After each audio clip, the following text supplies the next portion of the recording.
मुख्यमंत्री पुष्कर सिंह धामी ने देहरादून स्थित मुख्यमंत्री आवास परिसर के राजकीय उद्यान सर्किट हाउस में विकसित किए जा रहे 3B गार्डन का शुभारंभ कृष्णा वट का पौधा लगाकर किया। बी फ्रेंडली, बटरफ्लाई फ्रेंडली और बर्ड फ्रेंडली थीम पर विकसित इस विशेष उद्यान का उद्देश्य मधुमक्खियों, तितलियों, पक्षियों के संरक्षण के साथ जैव विविधता को बढ़ावा देना है। उद्यान में परागण को प्रोत्साहित करने वाले विभिन्न प्रजातियों के पौधे लगाए जा रहे हैं, जबकि आसपास कीटनाशकों और हानिकारक रसायनों के उपयोग पर रोक रहेगी।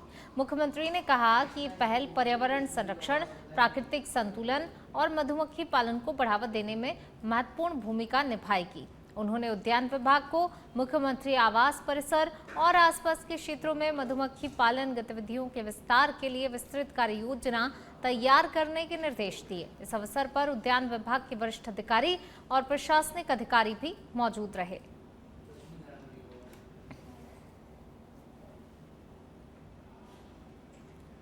दिल्ली में हुई भाजपा की बैठक को लेकर उत्तराखंड के मुख्यमंत्री पुष्कर सिंह धामी ने प्रतिक्रिया दी है। उन्होंने कहा ये एक रूटीन संगठनात्मक बैठक थी जिसमें केंद्रीय नेतृत्व द्वारा आगामी चुनावों को लेकर रणनीति पर चर्चा की गई है। मुख्यमंत्री ने बताया कि हाल ही में राष्ट्रीय अध्यक्ष नितिन नवीन का उत्तराखंड दौरा हुआ था, जिसके बाद पार्टी के वरिष्ठ नेताओं, सांसदों, विधायकों को उनकी अपनी विधानसभा क्षेत्रों में जिम्मेदारियां सौंपी गईं। उन्होंने कहा कि दिल्ली में हुई इस बैठक का उद्देश्य संगठन को मजबूत करना और 2027 के विधानसभा चुनाव में भाजपा को बेहतर और बड़े अंतर से जीत दिलाने की रणनीति तैयार करना था। मुख्यमंत्री ने कहा कि पार्टी पूरी मजबूती के साथ चुनावी तैयारियों में जुटी हुई है।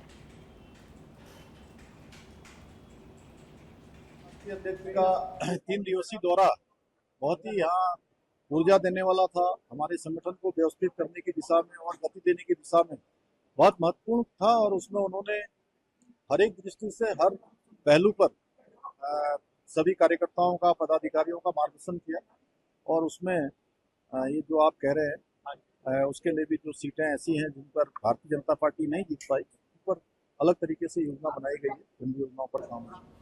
देहरादून के IRDT सभागार में समाज कल्याण विभाग के अंतर्गत गठित विभिन्न आयोग, परिषद, बोर्ड और समितियों के अध्यक्षों, उपाध्यक्षों और अधिकारियों के साथ राज्य स्तरीय सामूहिक जागरूकता अभिमुखीकरण कार्यक्रम आयोजित किया गया।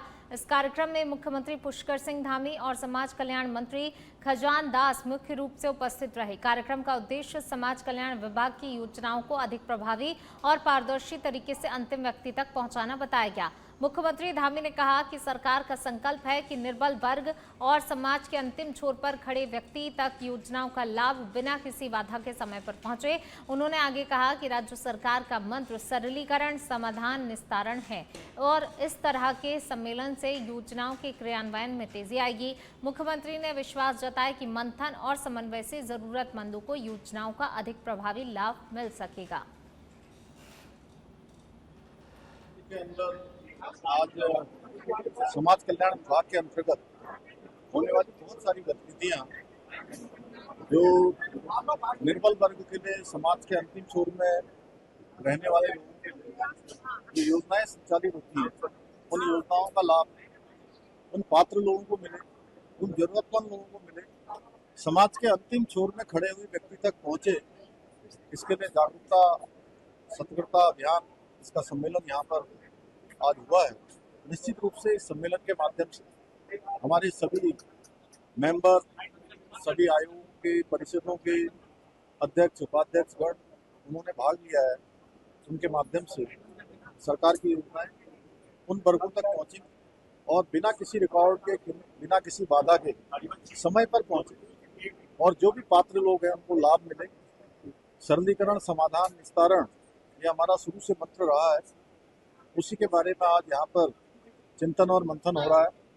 निश्चित रूप से इस सम्मेलन के माध्यम से आने वाले समय में योजनाओं का क्रियान्वयन तेज गति से होगा और जरूरतमंद लोगों को उसका लाभ देहरादून के सर्वचौक स्थित IRDT सभागार में राज्य स्तरीय सामूहिक जागरूकता एवं अभिमुखीकरण कार्यक्रम का आयोजन किया गया, जिसमें मुख्यमंत्री पुष्कर सिंह धामी ने प्रतिभाग किया। इस अवसर पर मुख्यमंत्री ने विभिन्न सामाजिक सुरक्षा योजनाओं के तहत माह मई 2026 की पेंशन राशि 1 क्लिक के माध्यम से 9,74,338 लाभार्थियों के बैंक खातों में हस्तांतरित की, जिसकी कुल राशि 176,59,24,000 रुपए रही।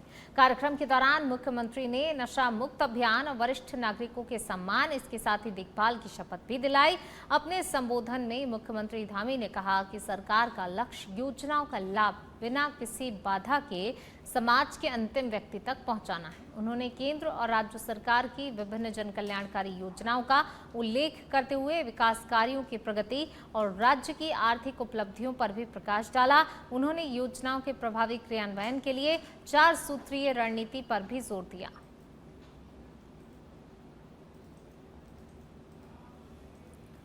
खबर देहरादून से, जहां पर खराब मौसम के चलते कांग्रेस नेता राहुल गांधी का उत्तराखंड दौरा रद्द करना पड़ा। राहुल गांधी आज पंतनगर एयरपोर्ट पहुंचे थे, जहां से उन्हें अल्मोड़ा में होने वाली जनसभा के लिए हेलीकॉप्टर से रवाना होना था, लेकिन मौसम की प्रतिकूल परिस्थितियों के कारण पायलट ने उड़ान भरने से ही इनकार कर दिया, जिसके बाद उन्हें आधे रास्ते से ही वापस लौटना पड़ा।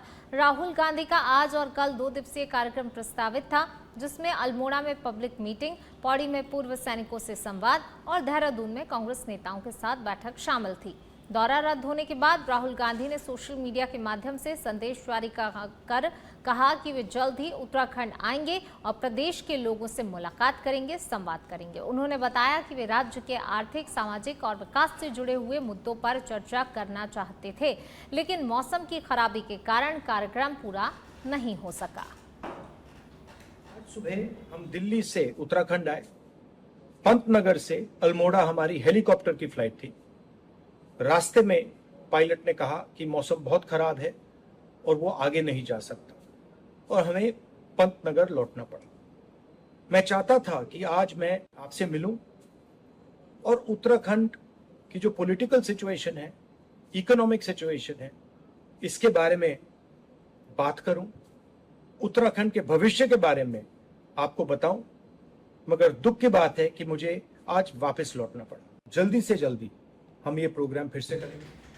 देहरादून में राहुल गांधी के प्रस्तावित दौरे को लेकर उत्तराखंड की राजनीति गर्मा गई है। इस बीच भाजपा प्रदेश अध्यक्ष महेंद्र भट्ट ने पार्टी के प्रदेश प्रभारी दुष्यंत गौतम के बयान का समर्थन किया। दुष्यंत गौतम ने एक निजी चैनल पर दिए गए बयान में राहुल गांधी के बयानों का जिक्र करते हुए टिप्पणी की थी, जिसके बाद राजनीतिक विवाद तेज हो गया।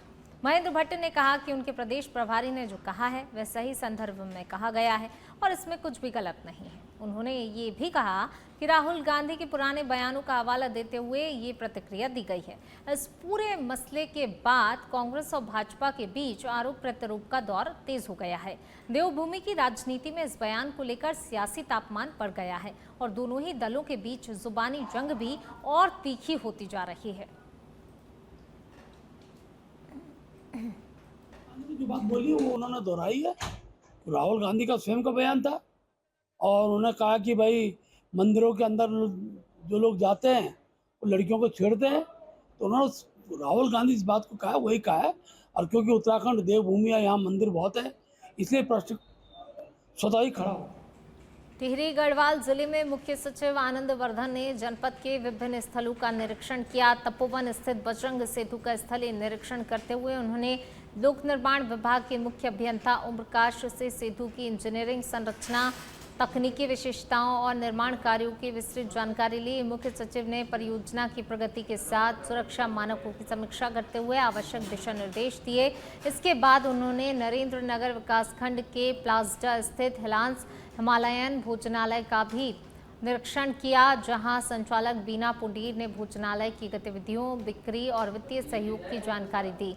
मुख्य सचिव ने परिसर में अधिक से अधिक वृक्षारोपण सुनिश्चित करने और मेन्यू को स्पष्ट रूप से प्रदर्शित करने के निर्देश दिए, ताकि पर्यटकों को बेहतर सुविधा मिल सके। उन्होंने कहा, ऐसे स्थानीय पर्यटन और आजीविका आधारित प्रयासों को और अधिक मजबूत किया जाएगा, जिससे क्षेत्रीय विकास को गति मिल सके।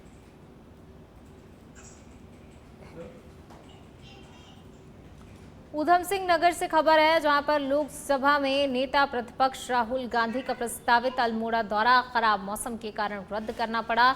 मौसम की प्रतिकूल परिस्थितियों के चलते राहुल गांधी को पंतनगर एयरपोर्ट से ही दिल्ली वापस लौटना पड़ा। उनके दौरे को लेकर कांग्रेस कार्यकर्ताओं में भारी उत्साह था और बड़ी संख्या में पार्टी पदाधिकारी और समर्थक स्वागत की तैयारियों में जुटे थे। प्रशासन ने भी सुरक्षा और यातायात व्यवस्था को लेकर विशेष सतर्कता बरती थी। हालांकि दौरा रद्द होने के बाद भी राहुल गांधी ने अल्मोड़ा पहुंचे कांग्रेस नेताओं और कार्यकर्ताओं को मोबाइल के माध्यम से वर्चुअली संबोधित किया। अपने संबोधन में उन्होंने केंद्र और राज्य सरकार पर निशाना साधते हुए कहा कि देश आर्थिक चुनौतियों का सामना कर रहा है और संगठन को मजबूत करने की आवश्यकता है। उन्होंने कार्यकर्ताओं से जनता के मुद्दों को प्रमुखता से उठाने का भी आह्वान किया।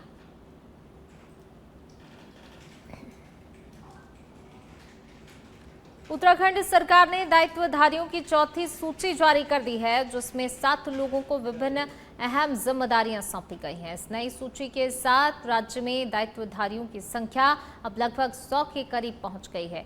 जारी सूची के अनुसार पूर्व मंत्री दिनेश अग्रवाल को सेतु आयोग में सलाहकार नियुक्त किया गया है, जबकि ज्योति सिंह बिष्ट को ग्रामीण अभियंत्रण सेवा परिषद का उपाध्यक्ष बनाया गया है। अनुराधा वालिया को माटी कला बोर्ड का उपाध्यक्ष नियुक्त किया गया है।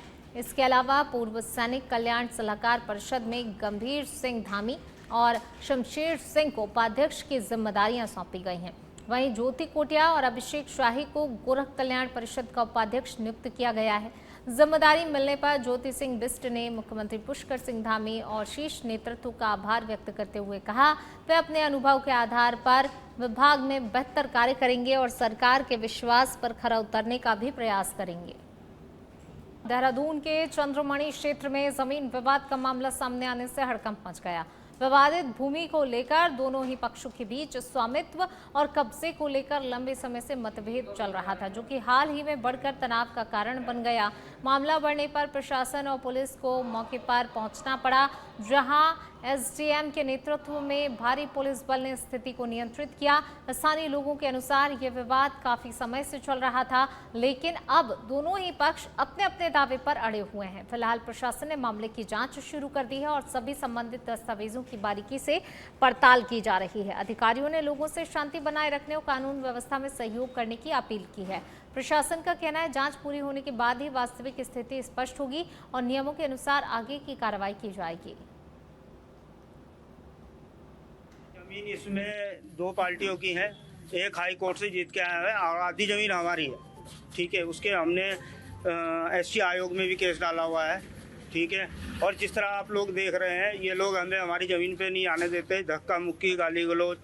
अब ये लोग हाई कोर्ट तक के ऑर्डर नहीं मान रहे, ये आप लोग देख ही रहे हैं। और ये हमें आज तक अपनी ज़मीन पे नहीं चढ़ने दे रहे और हमारी ज़मीन ये बेच के खुद फुर्द करना चाहते हैं। जब मामला न्यायालय में जा चुका है तो न्यायालय के आदेशों का पालन क्यों नहीं हो रहा है? यहाँ पर इस तरह की स्थिति क्यों उत्पन्न हो रही है? ये सामने की ये चीजें क्यों हो रही है? ये लोग न्यायालय का आदेश भी नहीं मान रहे हैं। कौन कौन लोग हैं इसमें? गांव के काफी लोग हैं। क्या उन लोगों के नाम है? कौन वो लोग हैं? मेन एक रोयला है, बहुत लोग हैं, यहाँ का पार्षद है। आप लोग देख रहे हैं, पुलिस बल को, तहसीलदार को, किसी को नहीं मान रहे हो। आपकी कितनी जमीन है यहाँ पर? मेरी 3.25 बीघा जमीन है, उसके कागज मेरे पास है। मैंने एससी आयोग में भी केस डाला हुआ है। तो जो न्यायालय में फैसला आएगा, आप उससे सहमत रहेंगे या फिर इस तरह से जमीन ले ली जाएगी? नहीं सर, देखो हम तो गरीब आदमी, हम ना लड़ सकते ना कुछ कर सकते। पुरानी पुश्तैनी ज़मीनें हैं और ये कभी पंचायत की ज़मीन हुआ करती थी, परंतु सन 2000 से पूर्व जब इस पर कब्जा करने की कोशिश की गई, तब के यहाँ के प्रधान ने ये शासन को ये लिख के दिया था कि भाई ये ज़मीन शासन अपने अंदर निहित कर ले। तब शासन ने ये ज़मीन न्याय विभाग को दे दी थी।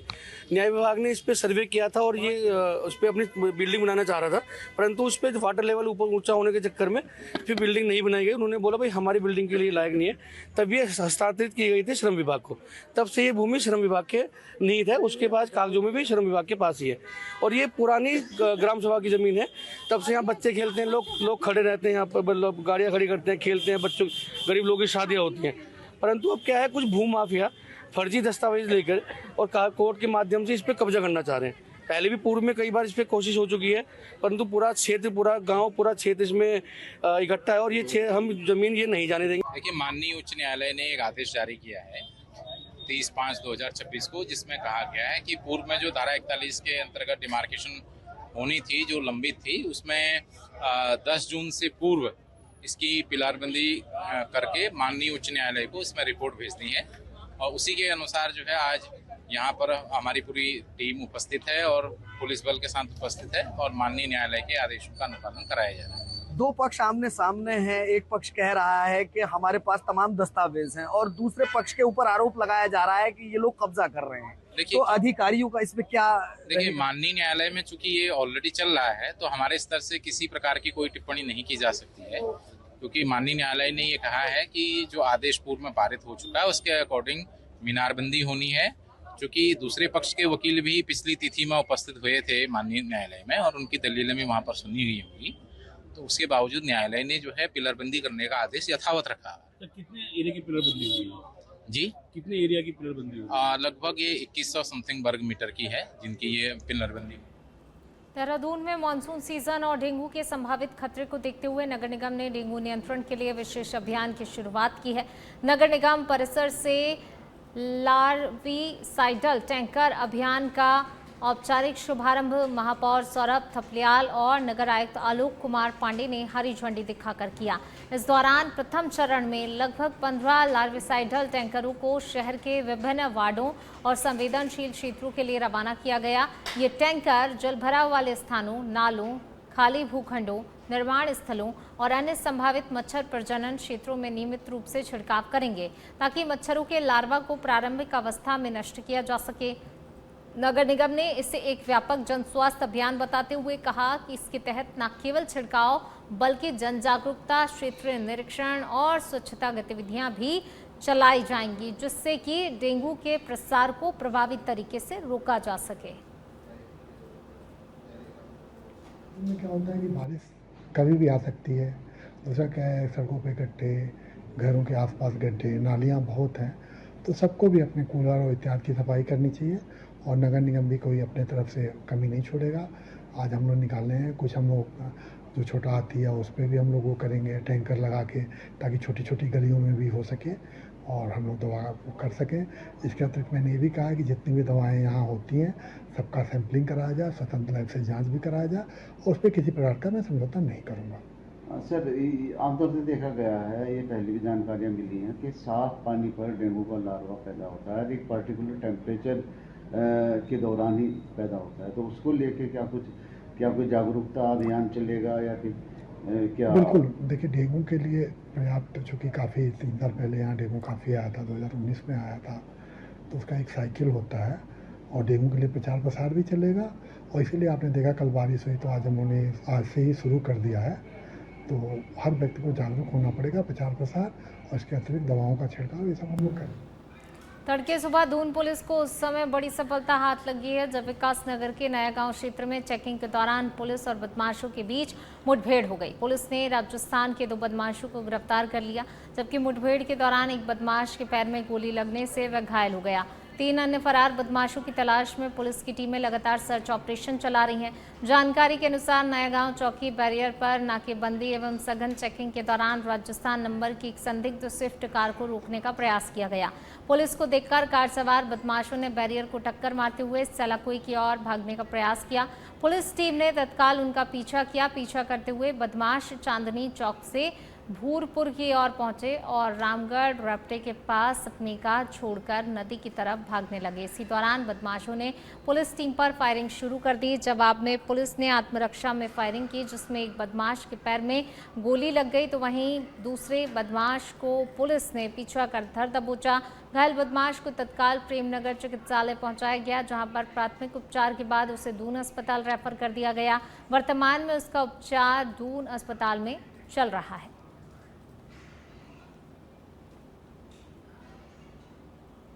रुद्रपुर विधानसभा के अंतर्गत आने वाले बसंतीपुर गांव के ग्रामीणों को जल्द ही जलभराव की समस्या से निजात मिलने वाली है। क्षेत्रीय विधायक शिव अरोड़ा और ब्लॉक प्रमुख प्रतिनिधि प्रीत ग्रोवर ने गांव में 25 लाख रुपए की लागत से बनने वाले नाले के निर्माण कार्य का उद्घाटन किया। आपको बता दें कि सन 1952 में बसे इन गांव में पानी की निकासी की कोई पुख्ता व्यवस्था नहीं थी। लगभग हजारों की आबादी वाला ये क्षेत्र हल्की बारिश होते ही जलमग्न हो जाता था।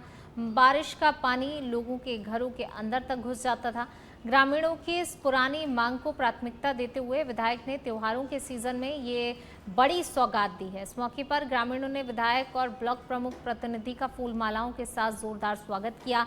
बसंतीपुर गांव के जलभराव की समस्या दशकों पुरानी थी। ग्रामीणों की तकलीफ को देखते हुए हमने 25 लाख की लागत से नाले के चौड़ीकरण और निर्माण की स्वीकृति भी दी है। हमारा लक्ष्य है इस मानसून और आने वाले त्योहारों में किसी भी घर में पानी ना घुसे। क्षेत्र के विकास के लिए हम प्रतिबद्ध हैं। विधायक जी के प्रयासों से आज इस बड़े प्रोजेक्ट की शुरुआत हुई है, जिससे कि हजारों की आबादी को इसका सीधा लाभ मिलेगा।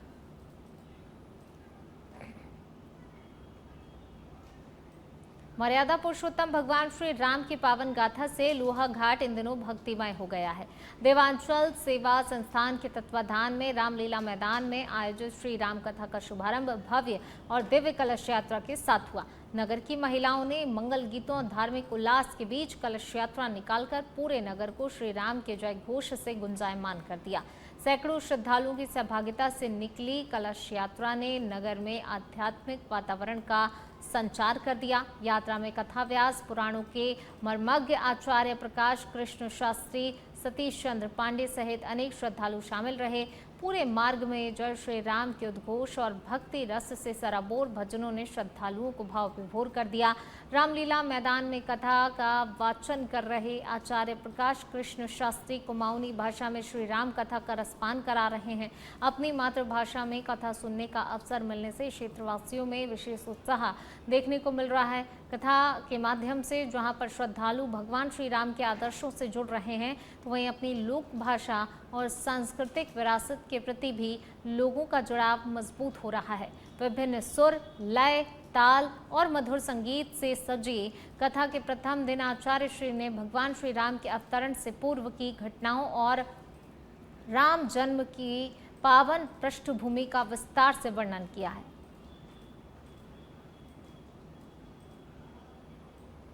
पर्यटन सीजन इन दिनों चरम पर है। देश विदेश से लाखों की संख्या में पर्यटक मसूरी पहुंच रहे हैं, लेकिन शहर की व्यवस्थाएं सुधारने में शासन प्रशासन पूरी तरह से नाकाम दिखाई दे रहा है। जाम की समस्या लगातार बनी हुई है और पर्यटकों के साथ भी स्थानीय लोगों को भी घंटों जाम में फंसना पड़ रहा है। पर्यटन सीजन से पहले व्यवस्थाओं को लेकर बैठकों का दौर लगातार जारी रहता है, लेकिन धरातल पर कहीं भी व्यवस्थाएं सुधरने का नाम नहीं ले रही हैं। इसका सबसे अधिक खामियाजा स्कूली छात्र छात्राओं को भुगतना पड़ रहा है। जाम के कारण उन्हें स्कूल पहुंचने में काफ़ी ज़्यादा दिक्कतों का सामना करना पड़ रहा है। हालांकि नगरपालिका द्वारा शहर की ट्रैफिक व्यवस्था को सुधारने के लिए 3 सदस्यीय कमेटी का गठन किया गया था और 35 लोगों को संविदा पर रखकर शहर की ट्रैफिक व्यवस्था सुधारने की जिम्मेदारी दी गई थी। लेकिन उसके बावजूद भी शहर में जाम की समस्या जस की तस बनी हुई है। भारी सीजन में लंढौर बाजार की सड़क को खोद दिया गया। वहीं मोतीलाल नेहरू मार्ग पर भी सड़क की मरम्मत का कार्य शुरू कर दिया गया, जबकि इससे पहले शहर में व्यवस्थाएं बनाई जानी चाहिए थी। एलएन स्कूल के निकट रामादेवी जाने वाले मार्ग की सीढ़ियां तोड़कर वाहनों की आवाजाही के लिए बनाया जाना था। बाकी आसपास के स्कूल में जाने वाले छात्र छात्राओं को परेशानी ना। लेकिन बैठक में तो शहर की व्यवस्था बनाने को लेकर बड़ी बड़ी बातें की जाती हैं, लेकिन धरातल पर कुछ भी नजर नहीं आता है।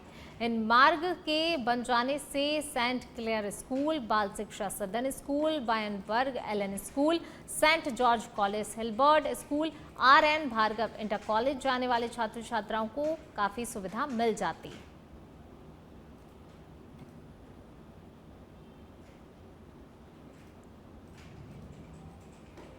आगामी निर्वाचन प्रक्रियाओं को निष्पक्ष, पारदर्शी और सुरक्षित बनाए रखने के उद्देश्य से जिलाधिकारी मनीष कुमार ने बुधवार को राजनीतिक दलों के प्रतिनिधियों की उपस्थिति में ईवीएम वेयरहाउस का त्रैमासिक निरीक्षण किया। इस दौरान वेयर हाउस में सुरक्षित रखी गई ईवीएम एवं वीवीपैट मशीनें निर्धारित मानकों के अनुरूप डबल लॉक व्यवस्था में पूरी तरीके से सुरक्षित पाई गईं।